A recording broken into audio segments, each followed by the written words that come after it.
Good day everyone, I am Hazel Jane Herga from Basic Math 2A. So today I am going to discuss the components of special and inclusive education, lesson 5, which is the educational placement for students with special needs. The power of participation.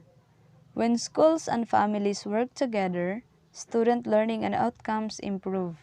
The evidence is clear and consistent in first is children's attitudes towards school. So with the collaboration of the school or family or teacher to parents, there is an outcome na makita jud ang attitude sa bata sulod sa school. So next is the likelihood that they will take more challenging classes. So there are possibilities that the child is likelihood to the classes that they will become competitive. So next is their social skills and behavior.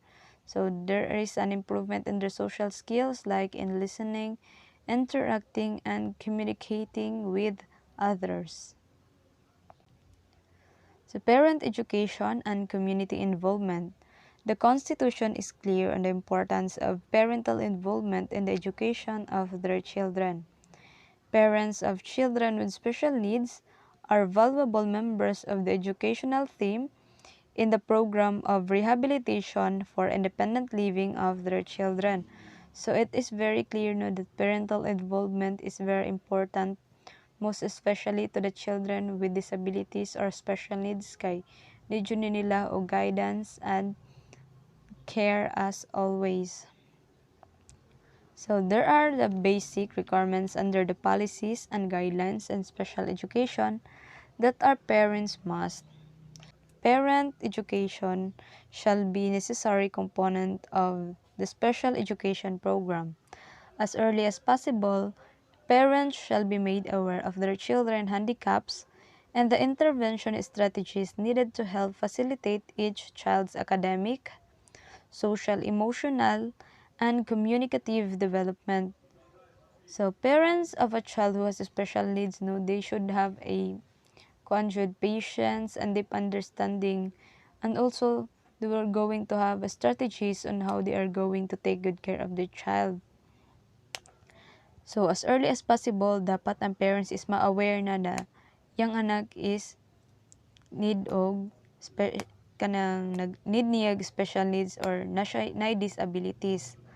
So next is parents shall be provided with information and a process of sharing experiences continuously with other parents experiencing similar problems. So parents should have an exact information should and process of sharing information with the parents pod nga nay anak nga nay special needs kay para makakuha pod sila og mga knowledge on how they are going to take good care of their child.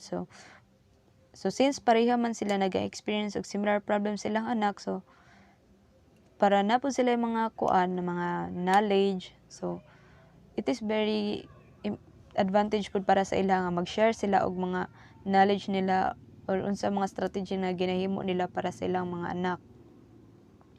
So next is the parents of children with special needs shall be directly involved in the planning of educational and special services for their children. They shall be helped to develop confidence in their abilities to cope with, care for, and teach their disabled children. So parents has an important role during our life. So in terms of educational and services to their children. So they are the one who will help and boost our confidence. So as I remember, no, I will share my experiences.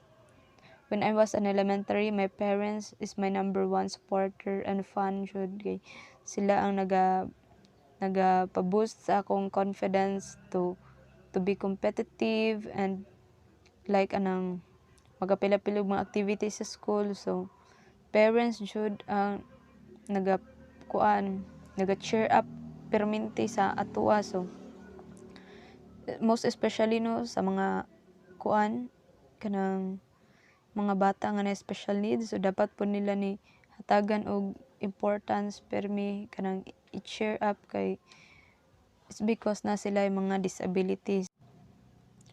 The family of child shall be involved in the process of habilitation and rehabilitation. It shall be encouraged as the major rehabilitation unit. So, as ay family, dili lang kay ang mama or ang papa ang involved sa pag-rehabilitate sa bata nga naay disabilities, but also the whole family members. So wala man jud sa ato ano nga nangandoy nga naay family member nga naay disabilities, kay sa mo taw kanang wala na sa inyohang kanang sa inyong mga kaliwat jud nga naay disabilities, but wala ta kabalo og anong inana na sila, kay wa ta kabalo sa purpose ni God nga nganong ingon na sila nga gihatag sa atoa or sa mga parent nga wala nangandoy og ganang naka-anak og mga naay disabilities. So next is the training of trainers from among community volunteers, including parents and family members of children with special needs, in basic special education techniques as a part of community-based or home-based rehabilitation services shall be conducted to promote programs on early identification and intervention to enhance home-school relationships. So, di ba in our community na ay mga seminars or programs all about mga ingon ani like parental guidance. So, dapat mo join tag mga ani whenever naman or wala tay family members kanay disabilities, but it is very helpful to us no nga naapod tay knowledge on how to deal with them, kay para nasa tay ma-share sa uban nga kanang na sila yung mga family members kanay disabilities. So, mo to siya. Then, next is the understanding parents and families of children with disabilities. So, all parents and family members must adjust to the birth of child with disability or the discovery that a child has disability. So, dapat yun, no, as a parent or a family members, kita ang mag-adjust sa kaning mga kung natay family nga naay disabilities, kay syempre they are special to us. So dapat tapod tay kanang pagsabot pud nga kinahanglan jud nato ni sila nga sabton, din nang hatagan sila og kanang importance. So note that this adjustment process is different for each parents. An educator should not make assumptions about an individual parent's stage on adjustment. So ang mga parents po, they are different way on how they're going to adjust their children. They have different perspective jud, no. So under this, there are 9 roles and responsibilities that parents of children with disabilities must fulfill. So first is a caregiver. So caregivers, parents yun, no, may mood siyang caregiver kasi sila ang nag-aatiman sa mga bata. So especially aning mga na special needs. A provider to provide their needs like foods, clothes, and shelter. A teacher, also sila man jud ang kanyo first teacher nga magtudlo sa ato sa balay pa lang kunang wala pa ta nag-eskwela. So next is a counselor to settle our problems. A behavior specialist. So parents is a behavior specialist yun, no, kay sila man ang nakabalo sa itong mga batasan, kay syempre magita po na nila sulod sa panimalay. So a parents of siblings without disabilities. So as a parent, you will support your child, you know, whenever na or walay disability, through or by taking time and effort with them. And marriage partner, an information specialist, and lastly is an advocate for school and community services. So that was the 9 roles and responsibilities of parents with disabilities. So a family members disability affects parents and siblings without disabilities in different ways during different life cycle stages. So as a family or a family member na sa mga na disabilities, so dili lang kay parents ang mag-apektuhan, no, but also the siblings, kay siblings nga na kanang walay mga disabilities, kay syempre as igsuon maapektuhan pud ka sa iyang mga sa iyaha. So but in different ways. So like sa pag-atiman, so mas ginatagaan jud na sila og kaning dako nga time and effort kay syempre sa sabton na lang po na to kay na sila yung mga disabilities. So next is the respite care. The temporary care of an individual disabilities by non-family members is a critical support for families with children with severe disabilities. So, ang pag-atiman sa isa ka bata nga na disability is very critical or delikado, especially sa kadtong mga children nga severe na jud ilang mga disabilities. So, parent-to-parent groups give parents of children with disabilities support from veteran parents who are experiencing similar circumstances and challenges. So, parent-to-parent information in which both parent kay na child with disabilities. So, dapat na sila support gikan sa veteran pod nga parents nga naka-experience pod same sa ilaha nga naay anak nga naay special needs. So next is the parent should learn to help teacher their child with disabilities. So dapat ang parents is mag-teach ni sila sa ilang mga anak sa pagtudlo kay most especially kaning mga disabilities kinahanglan jud ni sila og focus sa pag-atiman or pagtudlo. So we have also the parental rights. So under the parental rights, we have the parents have rights to obtain independent educational evaluation. So which means that you have the right to have your child evaluated by professionals from outside the school district if you disagree with an evaluation that has been conducted by school district. So, na kay right as a parent nga i-evaluate imong child sa mga professionals. So, next is the parents have rights to receive prior written notice anytime the school district plans to evaluate the student, schedules a meeting where decisions will be made about the student's eligibility or educational placement, or refuses to evaluate or change the student's plan or placement. So, the school, which means na the school is required to notify you beforehand if they wish to evaluate your child. So, dapat ang school is maghatag sila notice nga i-evaluate imong child. So, next is determine whether your child is eligible for special education services na kanang maapil ba imong mga anak sa mga na siya special needs or services. Then, change your child's evaluation or educational placement or plan. Kanang iusab ang mga evaluation sa imong mga anak kay base na siya special needs or disabilities. So, makita man na dito through evaluation sa school. So, next is parents have right to consent the evaluations and to the school providing special education services, which means that the school must obtain your written, informed consent before they can evaluate your child or begin to provide special education services to your child. So, it is very important nga naay parental consent or informed consent nga gikan sa school nga ipahibalo sa parent nga i-evaluate imong children kay kinahanglan jud ni siya og agreement. So, una siya.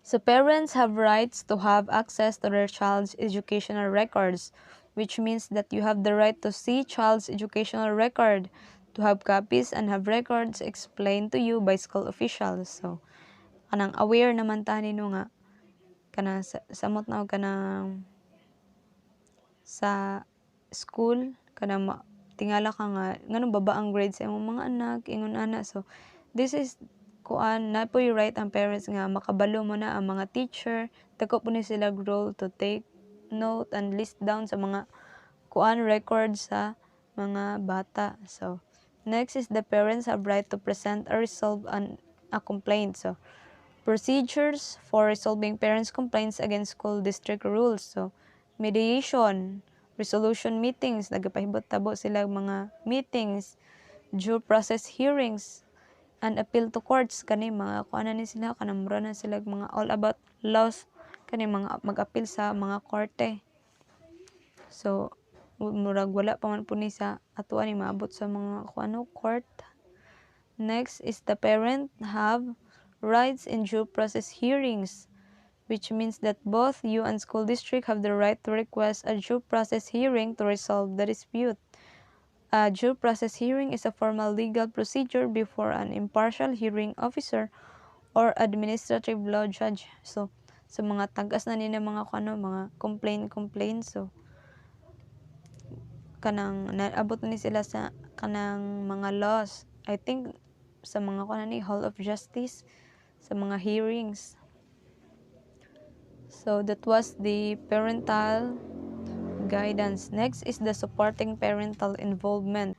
Adequate advance notification. So when parents are invited to a planning meeting, it is helpful if this invitation is extended at least 1 week in advance of the proposed date. Advanced planning can be particularly important when parents are working or where they need to make a child care arrangement. So, when they are having a school meeting with parents, making sure po na a week before the meeting is makabalo na ang parents, dili lang nang pina-adbrap kay wala ta kabalo ang parents is nada siya work. So, ang advance is very appropriate para makabalo sila and maka-prepare din napoy atiman sa ilang mga anak, so nga disabilities whenever na sila mga meetings nga pagitabuon. So next is the encourage practical involvement of parents. So parents often ask, what can I do to help my child? The teachers and professionals should give this question some prior consideration. So parents may volunteer to undertake a task such as listening to their child read every evening. So as a parent, so dapat subaybayan jud ang mga children o nagtarong ba ni sila eskwela inana then so encourage practical involvement of parents. So at night daw kanang you have to take time for your child na maminaw sa iyang kanang pagbasa sa pagkagabi kay para makatabangan po nimo imong anak nga nada siya na learn sa school. Information and writing. It may be helpful if parents are given written information about the processes so that they can understand the role, rights, and responsibilities and know what to expect the process. So, dapat hatagan ang mga parents og kanang sulat which contains the information about sa mga processes para masabtan nila ilang mga role o tungkulin and rights and responsibilities, and to know that unsa ang ilang maasahan sa processes nga pagahimuon sa ilang mga anak. So next is the parent-teacher communication. The use of different form of communication, which is in-service program, homeschool notebook, parent-teacher conference. So continued communication with the family is critical to the success of the program. So atong mga parents and teachers na sila different communication. So para na magpatawag mga meeting. So parang teacher parents conference mga ingunana. So mag-open forum na sila about sa iyang mga students. So dala na mahibal usa jud ang behavior sa mga bata sulod sa school kay mo man na ilang paghisgutan about sa attitude, grades, and behavior sa bata sulod sa school kay as what I have said lately nga lahi-lahi jud ang attitude sa bata pag abot sa school and sa home. So this is the end of my report. I hope you learned something. So once again, I am Hazel Jane Hurgad, the reporter of Lesson 5. So thank you and God bless everyone.